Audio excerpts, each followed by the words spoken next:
Hi guys, good morning. Welcome back to my channel zero oil cooking. ಇವತ್ತಿನ special ಏನಪ್ಪ ಅಂತ ಯೋಚನೆ ಮಾಡ್ತಾ ಇದ್ದೀರಾ? ಮನೆಗೆ ಸಡನ್ನಾಗಿ ಯಾರಾದರೂ ಗೆಸ್ಟ್ ಬಂದರೆ 15 ನಿಮಿಷದಲ್ಲಿ ಮಾಡುವಂಥ ಒಂದು ಲಂಚ್ನ ಯಾವ ರೀತಿ ಅಂತ ನಾನಿವತ್ತು ನಿಮಗೆ ತೋರಿಸ್ತಾ ಇದ್ದೀನಿ. ಸಖತ್ ಹೆಲ್ದಿಯಾಗಿ, ಟೇಸ್ಟಿಯಾಗಿ ಮತ್ತು ಎಣ್ಣೆ ಇಲ್ದೇ ಮಾಡುವಂಥ ಇದೊಂದು ಅಡುಗೆ. ಸೊ ಫಸ್ಟು ಇಲ್ಲಿ ನಾನು ಕಾಳನ್ನ ಯೂಸ್ ಮಾಡ್ತಾ ಇದ್ದೀನಿ. ಒಂದು ಸಜೆಷನ್ ಏನಂದರೆ, ಯಾರಿಗೆಲ್ಲ ಥೈರಾಯ್ಡ್ ಇದೆ ದಯವಿಟ್ಟು ಕುದಿಸದೇ ಇರುವಂಥ ಕಾಳನ್ನ ತಿನ್ನೋಕ್ಕೆ ಹೋಗಬೇಡಿ. ಯಾಕಂದರೆ ಗ್ರೋಟೀನ್ ಅನ್ನೋ ಒಂದು ಸಬ್ಸ್ಟೆನ್ಸ್ ಏನಿರುತ್ತೆ ಅದು ನಮ್ಮ ಥೈರಾಯ್ಡ್ ಗ್ಲ್ಯಾಂಡ್ ಮೇಲೆ ಇಂಪ್ಯಾಕ್ಟ್ ಮಾಡುತ್ತೆ. ಅದು ಯಾವ ಸಬ್ಸ್ಟೆನ್ಸ್ ಯಾವ ರೀತಿ ಮಾಡುತ್ತೆ ಅನ್ನೋದನ್ನ ನಾನು ಡಿಸ್ಕ್ರಿಪ್ಷನ್ ಬಾಕ್ಸಲ್ಲಿ ಹಾಕಿದ್ದೀನಿ.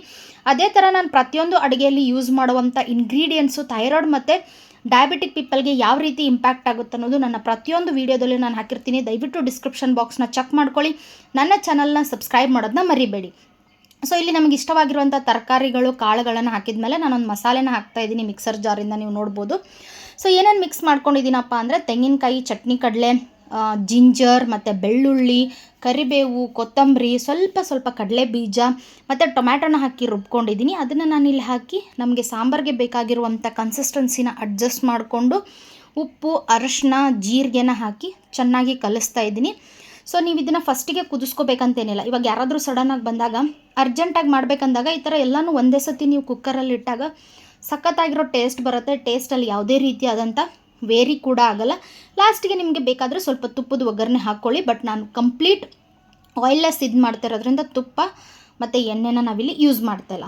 ಸೊ ಕುಕ್ಕರ್ 4 ವಿಸಿಲ್ ಹಾಕೋ ಅಷ್ಟರಲ್ಲಿ ನಾನಿಲ್ಲಿ ಸಲಾಡ್ನ ಪ್ರಿಪೇರ್ ಮಾಡ್ತಾಯಿದ್ದೀನಿ. ಸಲಾಡ್ಗೆ ಫಸ್ಟ್ ನಾನು ಈರುಳ್ಳಿನ ತೊಗೊಂಡಿದ್ದೀನಿ. ಈರುಳ್ಳಿಗೆ ನಾನು ರೌಂಡಾಗಿ ಕಟ್ ಮಾಡಿಕೊಂಡು ಅದಕ್ಕೆ ಉಪ್ಪು ಮತ್ತು ಅಚ್ಚ ಪುಡಿನ ಹಾಕ್ಬಿಟ್ಟು ಚೆನ್ನಾಗಿ ಕಲಿಸ್ತಾ ಇದ್ದೀನಿ. ಮನೆಯಲ್ಲಿ ನಿಂಬೆಹಣ್ಣು ಇಲ್ಲದೇ ಇರೋ ಕಾರಣಕ್ಕೆ ನಾನು ನಿಂಬೆಹಣ್ಣು ಹಾಕಿಲ್ಲ.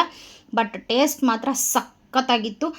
ನಿಂಬೆಹಣ್ಣು ಇಲ್ದಿದ್ರೂ ಕೂಡ ಇದೊಂಥರ ಡಿಫ್ರೆಂಟ್ ಆಗಿತ್ತು. ಈ ಕಾಳು ಸಾಂಬಾರಿಗೂ ಇದಕ್ಕೂ ಒಂಥರ ಡಿಫ್ರೆಂಟ್ ಕಾಂಬಿನೇಷನ್. ನಾನು ಕೂಡ ಫಸ್ಟ್ ಟೈಮ್ ಟ್ರೈ ಮಾಡಿದ್ದು, ಬಟ್ ಸೂಪರ್ ಡೂಪರ್ ಆಗಿತ್ತು. ಇರೋದ್ರಲ್ಲೇ ಏನೋ ಒಂದು ಮಾಡ್ಕೊಂಡು ತಿನ್ನೋದಂತಾರಲ್ಲ, ಇದನ್ನೇ ಅಂತ ಹೇಳ್ಬೋದು.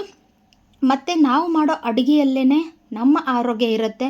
ನಾನು ಇದನ್ನು ಯಾವಾಗಲೂ ಹೇಳ್ತಾ ಇರ್ತೀನಿ, ನಮ್ಮ ಎಲ್ಲ ರೋಗಗಳಿಗೆ ರಾಮಬಾಣ ನಮ್ಮ ಅಡುಗೆ ಮನೆಯಲ್ಲೇ ಇದೆ.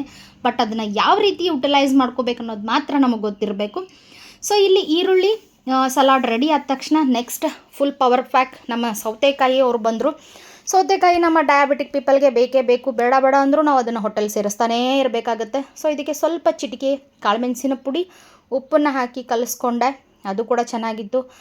ಎಷ್ಟೇ ಬೇಡ ಸೌತೆಕಾಯಿ ಅಂದ್ರೂ ಗ್ಯಾಸ್ಟ್ರಿಕ್ ಇರಲಿ, ಡಯಾಬಿಟಿಕ್ ಇರಲಿ, ಥೈರಾಯ್ಡ್ ಇರಲಿ, ಅದಿರಲಿ ಇದಿರಲಿ ಬೇಕೇ ಬೇಕು. ದೇಹಕ್ಕೆ ತುಂಬ ಒಳ್ಳೆಯದು. ಇದ್ರ ಜೊತೆ ಮಜ್ಜಿಗೆ, ಬೆಣ್ಣೆ ತೆಗೆದಿರುವಂಥ ಮಜ್ಜಿಗೆ ನಮ್ಮ ಮನೇಲಿ ಯಾವಾಗಲೂ ಫ್ರಿಜ್ಜಲ್ಲಿ ಇಟ್ಟಿರ್ತೀವಿ ನಾವು.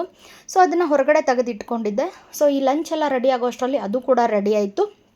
ಸೊ ಇಷ್ಟೆಲ್ಲ ರೆಡಿ ಮಾಡೋ ಅಷ್ಟರಲ್ಲಿ ಕುಕ್ಕರ್ ಕೂಡ 4 ವಿಸಿಲ್ ಹಾಕಿಬಿಟ್ಟಿತ್ತು. ಸೊ ನೋಡೋಣ ಬನ್ನಿ ಯಾವ ಥರ ಆಗಿದೆ ಸಾಂಬಾರು ಅಂತ ನೋಡಿ. ನಾವು ಸ್ವಲ್ಪ ನೀರು ಜಾಸ್ತಿನೇ ಹಾಕ್ತೀವಿ, ಬಿಕಾಸ್ ನನಗೆ ನನ್ನ ಹಸ್ಬೆಂಡ್ಗೆ ಲಿಕ್ವಿಡ್ ಕನ್ಸಿಸ್ಟೆನ್ಸಿ ನೀರಾಗಿರೋ ಸಾಂಬಾರುಗಳು ಜಾಸ್ತಿ ಇಷ್ಟ. ಗಟ್ಟಿಯಾಗಿದ್ದರೆ ತಿನ್ನೋಕ್ಕೆ ಮನಸ್ಸಾಗಲ್ಲ ನಮ್ಮಿಬ್ರಿಗೂ. ಸೊ ಅದಕ್ಕೆ ನಾವೆಲ್ಲ ಸಾಂಬಾರುಗಳಲ್ಲೂ ಸ್ವಲ್ಪ ನೀರು ಜಾಸ್ತಿನೇ ಹಾಕಿರ್ತೀವಿ. ಸಾಂಬಾರು ಮಾತ್ರ ಅಲ್ಲ, ಪಲ್ಯಗಳಲ್ಲೂ ಕೂಡ ನಾವು ಜಾಸ್ತಿನೇ ಹಾಕಿರ್ತೀವಿ. ನಿಮಗೆ ಬೇಕಾದರೆ ನೀವು ಕಮ್ಮಿ ಹಾಕ್ಕೋಬೋದು. ಸೊ ನಾನು ಕೊತ್ತಂಬರಿ ಹಾಕ್ಬಿಟ್ಟು ಮುಚ್ಚಿಡ್ತಾ ಇದ್ದೀನಿ. ಅಷ್ಟರಲ್ಲಿ ನಮ್ಮದೆಲ್ಲ ಗೆಸ್ಟ್ಗಳ ಮಾತುಕತೆ ಎಲ್ಲ ಮುಗಿದಿತ್ತು. ಸರಿ ಅಂತ ನಾನು ಫುಡ್ ಸರ್ವ್ ಮಾಡಿದೆ. ಆ್ಯಕ್ಚುಲಿ ನಮ್ಮ ಗೆಸ್ಟ್ಗೆ ಯಾವ ರೀತಿ ಇದೆ ಅಂತ ಹೇಳು ಅಂದೆ, ಬಟ್ ಅವರು ನಿರಾಕರಿಸಿದ್ರು. ನಮ್ಮ ಮನೆಯವ್ರನ್ನ ಕೇಳೋಣ ಬನ್ನಿ. ರೀ, ಸಾಂಬಾರು ಹೆಂಗಿದೆ? Tasty, delicious. Thank you. ಇದೇ ಥರ ಸೂಪರ್ ಹೆಲ್ದಿಯಾಗಿರೋ ರೆಸಿಪಿಗಳನ್ನ ತೊಗೊಂಡು ನಾನು ನಿಮ್ಮ ಮುಂದೆ ಬರ್ತಾ ಇರ್ತೀನಿ. ದಯವಿಟ್ಟು ನನ್ನ ಚಾನಲ್ನ ಸಬ್ಸ್ಕ್ರೈಬ್ ಮಾಡಿ, ಫಾಲೋ ಮಾಡಿ. ನಿಮ್ಮ ಸಪೋರ್ಟ್ ನನಗೆ ತುಂಬ important. Love you all. Bye. Take care. Have a nice day.